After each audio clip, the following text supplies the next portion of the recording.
Hi. Okay. Did it go on? Great. Hi, everybody. Sorry for the technical delay. That was an intense countdown. It is almost like the SpaceX launch. I think you guys can watch the launch actually on Facebook if you click on Go Space Launch. I think I wrote that down at 4:30. So welcome everyone to Boca's Briefcase, and thank you to the Boca Raton Tribune for giving a platform so we can actually hear what's going on in Boca Raton. We are all anxious to hear the topic today, which is what's going on in Meisner Park and with the businesses reopening. We're going to get right into that in a minute. I'm going to help moderate today. My name is Hillary Zalman. I'm a commercial litigation attorney. I've been practicing for over 14 years here, and then before that in Florida, and I'm currently serving as a special independent magistrate. And we want to get right into it. So we have three awesome guests, all business owners in Meisner Park. Kristen Nelson, owner of Gramercy Hair Salon, Cindy Passo, the owner of Cielito Artisan Pops, and Vaughn Dugan, the owner of Dugan Holdings Group on Kapow Noodle Bar. So we have different viewpoints, restaurant bar, a hair salon, and then we have a brand new business owner who hasn't been going through COVID and is about to open right after the reopenings, and that's Cindy. So we're going to definitely talk about some legal and business issues for the viewers, and I got a lot of questions emailed to me. But before we do that, I think the most telling question we received is, you guys are the eyes and ears of East Boca. You're in Meisner Park, and people want to know visually, what do you see? Who's there? I'm going to let anyone jump in, but who's coming there right now in the last couple of weeks of reopening? Are there millennials? Are there senior citizens? Are there families? Are people actually interacting with your businesses, or are they just hanging outside? And are they wearing masks? What do you guys see in Boca Raton just in the last couple of weeks? Because we're all in caves, and we don't know what's going on. I'll chime in. Is that okay? Sound okay? Sound great. Okay. What we're seeing over at Kapow and Dubliner is obviously we see everything from our clientele as well as a lot of the pedestrian traffic that walks by. So we're seeing a lot of curious onlookers. We're seeing a lot of people engaging and just probably enjoying being out of their cave, to your point. So we're seeing a really big blend of I guess, a huge delta. They're running the gamut from people wearing masks, being very cautious coming out, to people that are just excited to come out. They're not wearing masks at some places. So it's certainly running the gamut. We're just happy to be open. We're obviously operating very cautiously, but we're seeing kind of across the board, everything. So for people that don't know, so what Meisner has done is they've closed the circle where you can usually drive around, and they've basically extended the circle so businesses can put, especially for restaurants, put tables outside if they want to help increase the outside area. And basically, if you want to park, you have to park in the parking garages. So basically, can you talk to how this is changing your business model right now? Me specifically, obviously operating at 20%, 25% occupancy last week puts a damper on anybody's business. Not many businesses, especially in the hospitality space, can even survive at 25%, let alone open. So thanks to Meisner Park and the city of Boca, when they did allow us to shut the streets down, it was a difference of us possibly closing for good versus having an opportunity to get back on our feet. So for us, it's been a godsend for us to be able to do that. So we've had we took full advantage of it. We have tents outside. We've got plenty of properly distanced tables out underneath these big, beautiful tents. So we've taken full advantage of the opportunity. Thank you. And anyone can address this, but what percentage of Meisner business do you see is open? Is it half open? Is it just one or two places? What do you guys see in terms of business?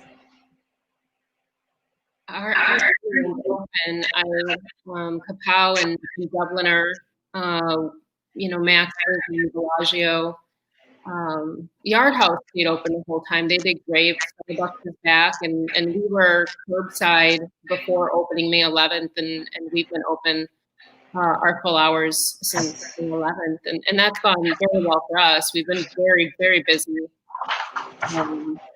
And we're fortunate that we're at the end cap there, so parking hasn't been an issue for us. We're always near our parking garage. So thankfully, I thought it was a great idea to close down the street and accommodate the restaurants to come out into the patio.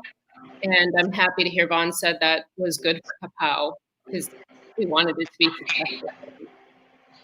And that's that is good because you guys have that direct traffic. And Cindy is about to open for the first time in Meisner. So Cindy, are you as a business, and I know you have a location in Miami, maybe you can talk about either your apprehension to open here or what's going on in Miami compared to what's going on in Boca Raton. Yes, so we have a location in Wynwood. Right now is ghost town over there. There is not a lot of action. Like streets are all empty. I mean, in Miami. In Miami, yes. Comparing to Boca, like I drive every day to Boca and I see a lot of action. So it's like very, very different. You know, in Boca, I see families walking around, like playing with the kids, biking at Meisner Park. In Miami, where we are located, it's ghost town. Like nobody's walking around. Okay, so we've got three businesses reopening. You're in this COVID-19 pandemic atmosphere. You have other business owners watching you in Palm Beach County or maybe around the world because who knows who's watching. So they have concerns about reopening. What are your concerns about reopening? Are you fearful of patrons? Are you fearful for your own health and safety? And how are you addressing those concerns? Are you working with professionals so that maybe other people can follow your lead? And also, are you contacting other commercial businesses that maybe have opened in North Florida or other states to sort of follow their lead? Right, so we are like half open. We are not wide open. We have I'm talking about Miami, and this is the thing that we're gonna do in Boca next week that we're opening. We're gonna be, wearing masks. We're gonna have like stickers on the floor so you can step on and like be apart.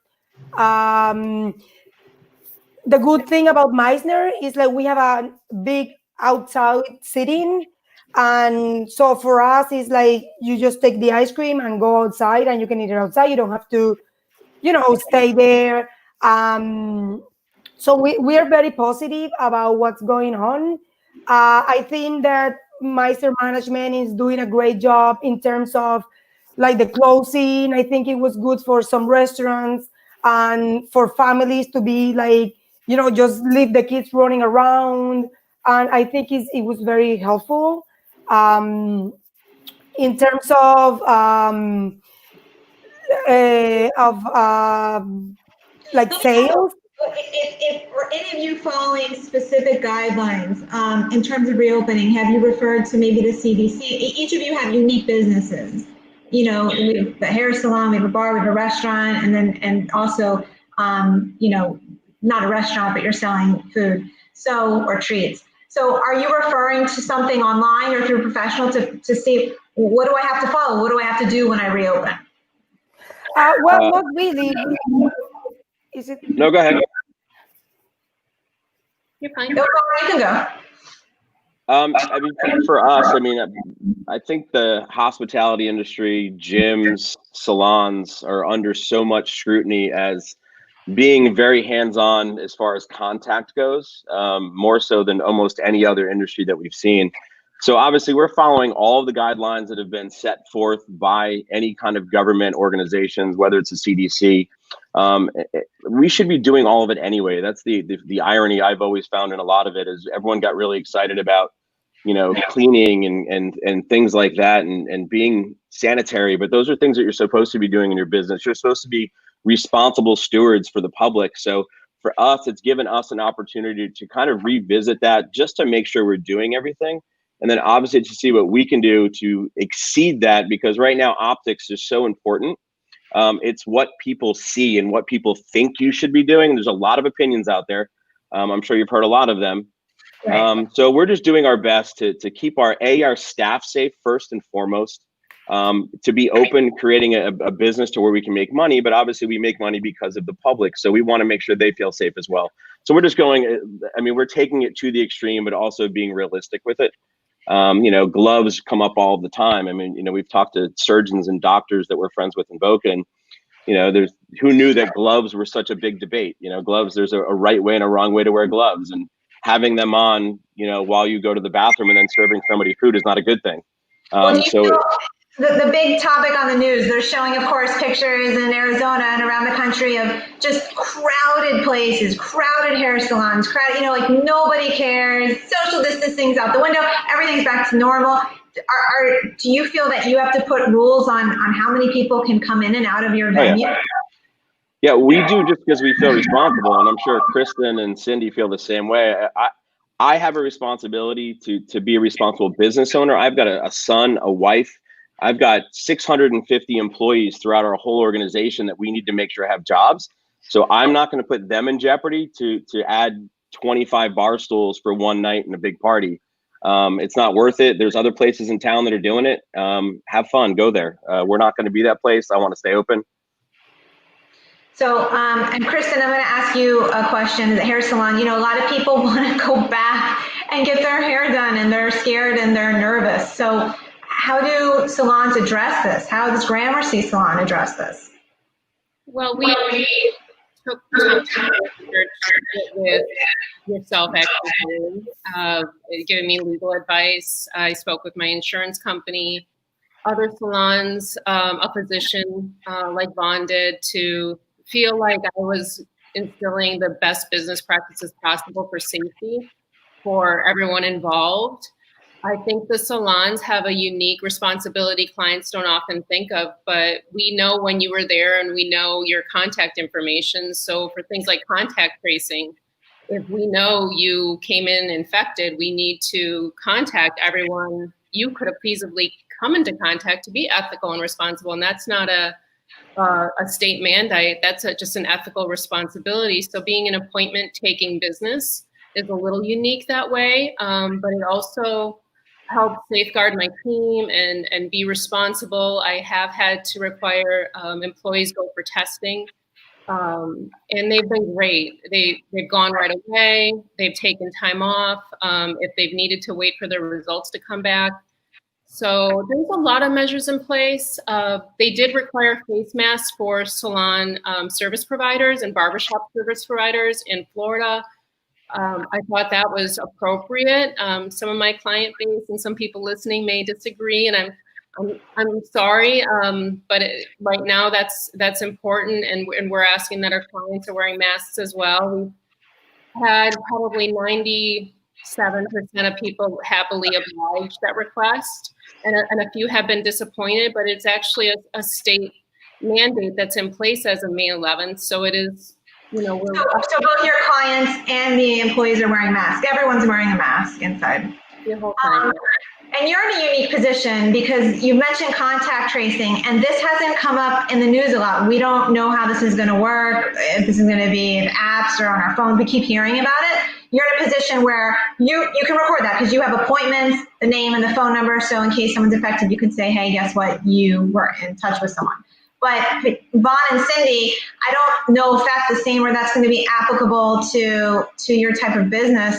Have you heard anything through your businesses or through your colleagues about contact tracing? No, not really. Like our business is different. It's not like you have to, sit down and eat there. It's like you just grab it and grab and go, and you can just walk around. So it's very convenient for us. I think we're going to be good. Yeah, we're actually using software like we use for our employee clock in and clock out. Before they even are allowed in the building, we do take their temperature, we record it and log it within our HR software. So we have an internal log of everybody that works for us, temperature, health questions and whatnot, but that's about as far as we go, but we do keep a log of it. So, and I just attended a legal conference and they were discussing waivers. Which is applicable to some businesses and not others. Having patrons come in, sign a waiver saying, look, I'm not going to sue you if something happens. What's interesting is the law keeps changing on this constantly, and it's going to change. And for example, a minor, a child can't sign a waiver. So they cannot waive liability. But if that happens, then the parents can sign an indemnification form. It could just keep going and going. And then the fourth DCA says, well, if there's negligence, then the parent can't indemnify it. So it's just, are you guys using waivers? Anyone? Well, Kristen, I know you are. Yes. I am, but when clients know your hairdresser well, most of my clients are regular clients of our salon, and if they find that they test positive after visiting our salon, they're likely to reach out and let us know that they've tested positive out of concern for their hairstylist, and then we have to share that information with the other people that may have had exposure at that time, and that's just all I mean by contact tracing. It's not an active activity I'm doing or trying to do, but we participate to keep everybody safe because people want to do their best to keep everyone safe. One of the questions we received is, most businesses are acting somewhat the same as they've always done. Maybe restaurants are doing some more curbside, but are you doing anything as a business?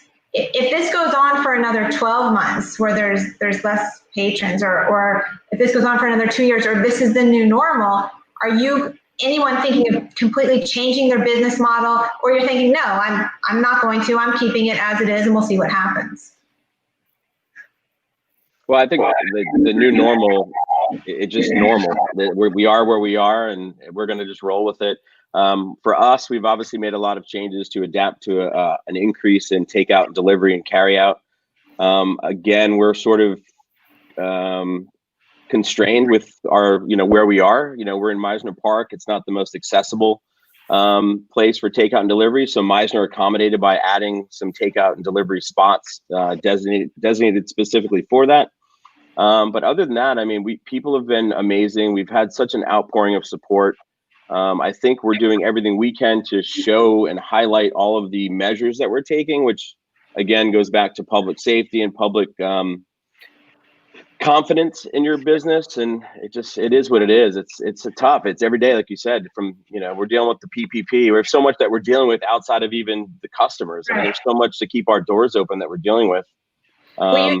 You brought up a good point about the PPP. So Governor DeSantis issued an executive order, I think 20-121, that holds residential evictions until June 2nd. And by the way, that's what we're going to talk about next week. If anyone's watching and has a landlord-tenant issue or a realtor next week and you are concerned about evictions, we're going to talk about evictions and eviction defense.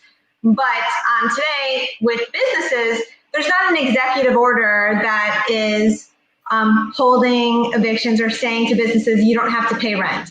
So that is, that's up to your own unique commercial lease if you have a force majeure provision or not. And I assume everyone here has to continue to pay rent.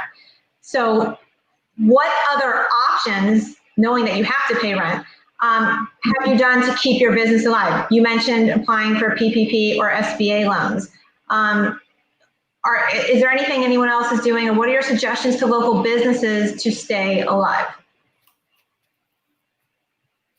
So, for example, we have now nationwide shipping, but for ice cream it was very challenging.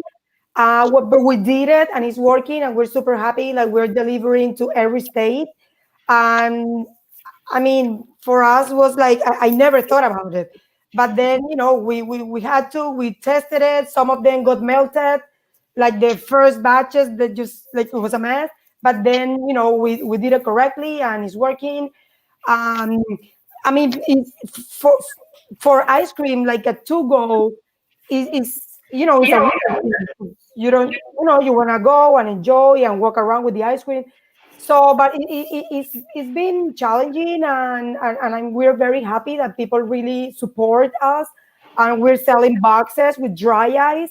So, you can take them home, you can give like a present to someone, and we never did that before. Like we never had that type of business, and it's great. We're gonna keep it. Actually, we're gonna, whenever we open We're gonna keep these nationwide shippings and the to-go orders because people like that and they really appreciate that we put an effort to, to do that. Is anyone collaborating with other local businesses to try to do something together? I mean, you guys are all in a unique situation because you're in Meisner and you're in a great spot. So, so I don't know if that's going to apply to you. I don't know if we're in any better of a spot than anybody else. I mean, yeah, we're uniquely located in downtown Boca Raton, and yes, there's parking garages, so I can see that being an advantage. Every restaurant I know is going through the same exact thing we are. It's like we're in this together. So to your point, I've been fortunate to have very supportive peers in the industry that I've relied on to help me navigate this. We bounce ideas off each other. So I'm really good friends with Rocco from Rocco's Tacos, Danielle from Oceans 234. There's a lot of people that are really intelligent that I rely on to help me navigate, that have really good ideas and are kind of, we're in this together. We're in chat groups and we're in, private Facebook groups on what we can do. What are you doing different? What are you seeing? And the topic right now for us is we're hearing a lot of the, I hate even using the term, but the COVID cops. They're the people that are afraid to come out of their house, or the people that are afraid to venture back out are the first ones to kind of call everybody else on maybe the stuff they're not doing. So that's really the topic that we're hearing now, is how we can navigate that. It's unfortunate that's even happening, but there's people to your point earlier, there's people swinging from the rafters, as I like to say at other places. And, we just don't want to be associated with that. Do you have any advice for specific people that are watching that maybe want to start coming out and there's different age groups watching as well. So there's different concerns. If there's, for example, a senior couple that wants to come out or a family with young kids, do you think this is the time? We clients quite often, and being a hair salon, they will divulge a lot of information on a phone call to determine if it's time or not. So we've had clients call, or even new potential clients call every week or so to check in if we're still sanitizing and have we had any infections, or and ask, I think they still, we'll talk about their maybe asthma or autoimmune disorder and wonder if it's time. And we always say, what, that's your very personal decision, and you should come in when you're ready. We are only using half of our stations, and we have a lot of cleanliness practices in place to keep everyone safe. So we haven't designated special hours for clients with special conditions or elderly, because we don't have that many people in our space at one time. So it's more at their own discretion. So is anyone limiting your staff because you're using less space inside? So I know all three of you are operating. Some tenants out there, commercial tenants, are considering even changing their space, moving to a different part in the shopping center because they're using either less space or they need more space because they need to have the employees 6 feet apart. So we have tenants negotiating that. Are you guys thinking of maybe bringing less people at a time, like rotating in employees? We've been, yeah, I'm sure Kristen's kind of in a more unique situation because the way, a lot of the salons operate are very, it's like you have specific locations and those people, that's their home where they perform their skill. For us, we were really worried that we weren't going to have the ability to bring back a lot of our employees, but we've been very fortunate. People are being very generous right now with the extra seating we have outside. We've actually employed more people than we had prior to this happening. So we're sort of, I don't want to say a unicorn because I'm hearing that it's happening in other places, but we are bringing back additional employees. We're getting creative with how we're sharing tips. So everybody's pulling tips from the bar back all the way to the bartender and the servers. And it's working out really well. It's created a really good culture of teamwork. They're actually making more money than they were before. So as of now, for us, and Capau's tiny anyway, so we're probably not the best example. I don't think we could find a smaller spot in Meisner. But yeah, I think we've got a unique situation. But I'm sure, Kristen, it's tough for a business like that right now. You're losing actual chunks of real estate. Yeah, there's several shifts where we have to cut people, but we're just circulating, rotating who gets cut to work less, and we have changed it a lot. Like they don't have their own station anymore, and they've had to adjust to just moving to a sanitized station, because sanitizing a station takes 10 minutes. So it's kind of fun. I mean, for them, once they've adjusted, I don't know if they say that. They don't probably think it's fun, but it gives them a different perspective, and they have new neighbors, 6 feet apart for them to work next to. And we're checking people and directly seeing them like a restaurant, and we're checking them out at their chair, which is like a restaurant. So I do feel like my customer service team at the front has turned into more of a waiter service.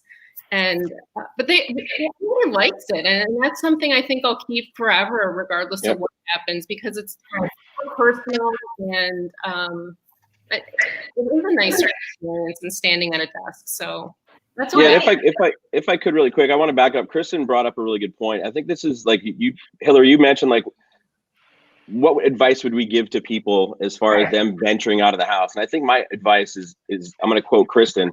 It's a very personal decision. I think that if you're no matter how old you are, you pick your favorite restaurant. That's the first place you're going to go out to. What are they doing? What is that restaurant doing? We've had some new customers come out because we're one of the only places open, and it's new to them. And we may not be their normal shtick, or their normal favorite place. And, that's where all the complaints start happening. Like, well, I don't like Asian food, but, I don't like that. And it's like, well, we always serve Asian food, and this is what we do. And, we had a couple, we had a couple, unfortunately, that had an amazing experience with our servers, but were really upset with the public walking by without masks. And this is a public walkway that's owned by Meisner Park and Brookfield Properties. We have no control over what people do in the public, and they gave us a 1-star Yelp review. So now my business and my team members are affected by somebody's paranoia. So I do think that if, like, again, I'm going to quote her one more time, whatever you're comfortable with and whatever your level of personal comfort is, stick with that. And if it's staying home, stay home. Right. So what I'm going to do right now is we have a nice amount of people watching, and then of course people will rewatch this to gain information. If anyone watching has a specific question to any of the guests, you can type it in now and they'll answer directly. Or if you have a legal question regarding commercial business, feel free to ask me. I'll answer to the best of my ability. And while we're waiting for questions, I'd like each of you, because in essence, you guys are current success stories. You are partially open, and Cindy, you're about to be partially open. So speaking to other businesses, what is I would say the one best, who you've reached out to, or the best asset, what has allowed you to really stay open of all the different things? Is it because of the loan? Is it because you've worked with an accountant, or it's been, I don't know, you tell us, but what has been the one best piece of advice you can give to another business that has allowed you to stay open? Maybe it's your landlord. Well, I mean, for us, it's gonna be a little bit challenging because we have to stay paying rent at this moment, which is, not good. And so we're hoping to get some help from our landlord. We're hoping to get them understand that opening a business in these circumstances is not, it's not good for the future of the business. Like starting like this, like with this view, is just kind of negative. We're trying to be very positive about it, but like the reality is not that. So, we're negotiating, and we're hoping to get, any help. No, I think, Cindy, you brought up a good point, and I don't want anyone to speak of their personal negotiations in Meisner Park, but if you are out there, you're a commercial business, and you decide to pay, I'm just going to pay partial rent this week or this month, and you, in my opinion, the most important thing you do. Whatever you decide or negotiate with the landlord, please get it in writing in a signed addendum by both sides executed. If you're just emailing back and forth, hey, pay this month and I'll let it go, you can get evicted later if they change their mind. So please, for both sides, for the benefit of both sides, definitely if you get into some kind of rent agreement, a rent reduction, a rent deferment, maybe applying your security deposit, maybe applying last month's rent, paying it back over time, whatever you agree, please just get it in writing, signed, and make it an addendum to your lease. Kristen, Vaughn, do you want to address what you think is the best value or the best piece of value that you can give to another business, how you guys are staying open? Well, I'm pretty sure that John and I feel like we worked harder while we were in quarantine than we do on a normal work day. And it was just constantly communicating with my employees. Even though they were furloughed for some time, I stayed in constant contact with other people in my industry, and we have always stayed in good contact with the management at Meisner Park, and we still do. We talk to them often, and I think that's a secret to succeeding in a large commercial property like Meisner Park, where, you know, they've definitely had turnover. But if you communicate with them and stay in contact and have them understand your business model and what you're trying to achieve and what you need and what their needs are, you got to keep the communication open. And that's been successful for us. And I think they are understanding and empathetic. They do get business. It's when people pretend that by not talking about it, it's going to go away. It's not. It's going to get worse, and it will end your relationship. And Rodriguez, Ellie just wrote, can you confirm if there's any hold on commercial evictions at this time if tenants do not pay rent? Absolutely not. There is no hold on evictions. The courts are open, partially open.